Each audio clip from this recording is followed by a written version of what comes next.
ಪೂರ್ವ ಮುಂಗಾರು ಬೆನ್ನಲ್ಲೇ ಮುಂಗಾರು ಆರಂಭಕ್ಕೆ ಇನ್ನೇನು ಕೆಲವು ದಿನಗಳು ಬಾಕಿ ಇದೆ. ಹೀಗಿರುವಾಗ ಮುಂಗಾರು ಆರಂಭಕ್ಕೂ ಮುಂಚಿತವಾಗಿ ಕೇರಳದಲ್ಲಿ ಭಾರೀ ವರ್ಷಧಾರೆ ಆಗ್ತಾ ಇದೆ. ಕೊಚ್ಚಿ ಭಾಗದಲ್ಲಿ ಬಿರುಗಾಳಿ ಸಹಿತ ಮೇಘಸ್ಫೋಟದ ಆತಂಕ ಸೃಷ್ಟಿಯಾಗಿದ್ದು ಕೊಚ್ಚಿಯಲ್ಲಿ ಸುಮಾರು ಅರ್ಧ ಗಂಟೆಯಲ್ಲಿ 100 ಮಿಲಿಮೀಟರ್ ಮಳೆಯಾಗಿದೆ. ಕೊಚ್ಚಿ, ಎರ್ನಾಕುಲಂ, ತಿರುವನಂತಪುರಂ ಭಾಗದಲ್ಲಿ ಭಾರೀ ಮಳೆ ಸುರಿತಾ ಇದ್ದು ತಿರುವನಂತಪುರಂ, ಕೊಟ್ಟಾಯಂ, ಎರ್ನಾಕುಲಂ ಸೇರಿದಂತೆ ಕೆಲವು ಕಡೆ ವಿಪರೀತ ಮಳೆ ಬಿದ್ದಿದೆ. ರಸ್ತೆಗಳು ತುಂಬ ಹರಿತಾ ಇದೆ. ಮನೆ ಅಂಗಡಿಗಳಿಗೆಲ್ಲ ನೀರು ನುಗ್ತಾ ಇದೆ. ಕನಿಷ್ಠ ಈ ಒಂದು ಮಳೆಯ ಆಘಾತದಲ್ಲಿ 4 ಬಲಿಯಾಗಿದ್ದಾರೆ. ದಕ್ಷಿಣ ಕೇರಳದಲ್ಲಿ ರೆಡ್ ಅಲರ್ಟ್ ಅನ್ನು ಕೂಡ ಪ್ರಕಟ ಮಾಡಲಾಗಿದೆ. ಒಂದೊಂದೇ ಚಿತ್ರಣವನ್ನು ನೋಡ್ತಾ ಹೋಗೋಣ. ಜಲಾವೃತ ರಸ್ತೆಯಲ್ಲಿ ಸಂಚಾರ ಮಾಡ್ತಾ ಇದ್ದಾರೆ. ನೀರಿನಲ್ಲಿ ಟ್ರಕ್ ಸಿಕ್ಕಾಕೊಂಡಿರುವಂಥದ್ದನ್ನು ಗಮನಿಸ್ತಾ ಇದ್ದೀವಿ. ಮೊಣಕಾಲುದ್ದ ನೀರು ನಿಂತಿದೆ.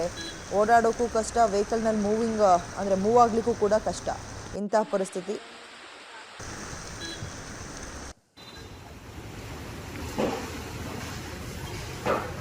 ಮೊಣಕಾಲುದ್ದ ರಸ್ತೆಯಲ್ಲಿ ನೀರು ನಿಂತಿದೆ. ಇದರ ನಡುವೆ ವೆಹಿಕಲ್ಗಳು ಓಡಾಡಬೇಕು. ರಸ್ತೆಯಲ್ಲೇ ಈ ಒಂದು ಪ್ರಮಾಣದಲ್ಲಿ ನೀರು ನಿಂತಿದ್ರೆ ಇನ್ನು ತಗ್ಗು ಪ್ರದೇಶದ ಮನೆಗಳ ಪರಿಸ್ಥಿತಿ ಏನು ಅಂತ ನಾವೇ ಒಂದ್ಸಲ ಊಹೆ ಮಾಡ್ಕೋಬಹುದು. ಇನ್ನು ಪಾದಚಾರಿಗಳಿಗೂ ಕೂಡ ಕಷ್ಟ. ಮಗದೊಂದು ಕಡೆ ಬೃಹತ್ ಮರ ಧರಾಶಾಹಿಯಾಗಿದೆ. ಬುಡ ಸಮೇತ ಅಲ್ಲಿ ಈ ಗೂಡ್ಸ್ ವೆಹಿಕಲ್ಗಳನ್ನು ನಿಲ್ಲಿಸಿದ್ದಾರೆ ನೋಡಿ, ಅದ್ರ ಮೇಲೆ ಬಿದ್ದಿದೆ. ಜಖಮಾಗಿವೆ ಅವು ಸಂಪೂರ್ಣವಾಗಿ. 2-3 ನಿಲ್ಲಿಸಿದ್ದಾರೆ, ಪಾರ್ಕ್ ಮಾಡಿದ್ದಾರೆ.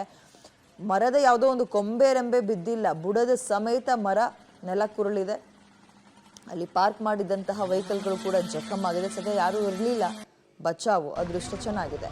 ಮಗದೊಂದು ಕಡೆ ಸೇತುವೆ ಮುಳುಗಡೆಯಾಗಿದೆ. ಪರಿಣಾಮ ಆ ಕಡೆಯಿಂದ ಈ ಕಡೆಯಿಂದ ಆ ಕಡೆಗೆ ಓಡಾಡೋಕ್ಕೆ ಕಷ್ಟ ಆಗ್ತಾ ಇರುವಂಥದ್ದನ್ನು ಕೂಡ ಗಮನಿಸ್ತಾ ಇದ್ದೀವಿ.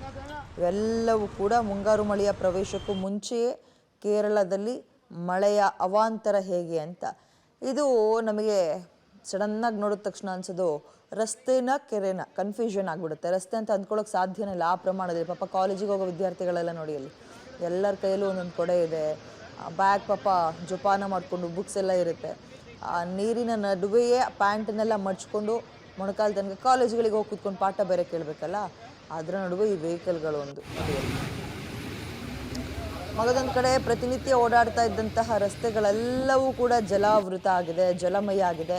ನೀರು ಒಂದು ರೀತಿ ದ್ವೀಪ ಅಂತೀವಿ ನೋಡಿ, ಸುತ್ತಲೂ ನೀರು, ಮಧ್ಯದಲ್ಲಿ ಮಾತ್ರ ಭೂಪ್ರದೇಶ, ದ್ವೀಪ ಅಂತ ಕರಿತೀವಲ್ಲ, ಹಂಗಾಗ್ಬಿಟ್ಟಿದೆ.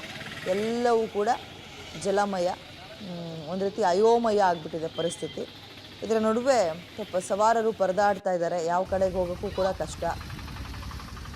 ಸ್ಕೂಲಿಗೆ, ಕಾಲೇಜಿಗೆ ಮಕ್ಕಳನ್ನ ಡ್ರಾಪ್ ಮಾಡೋಕ್ಕೂ ಕಷ್ಟ, ಅವ್ರ ಕೆಲಸಕ್ಕೆ ಹೋಗೋಕ್ಕೂ ಕಷ್ಟ, ವ್ಯಾಪಾರ ವಹಿವಾಟಿಗೆ ಮುಂದಾಗೋಕ್ಕೂ ಕಷ್ಟ.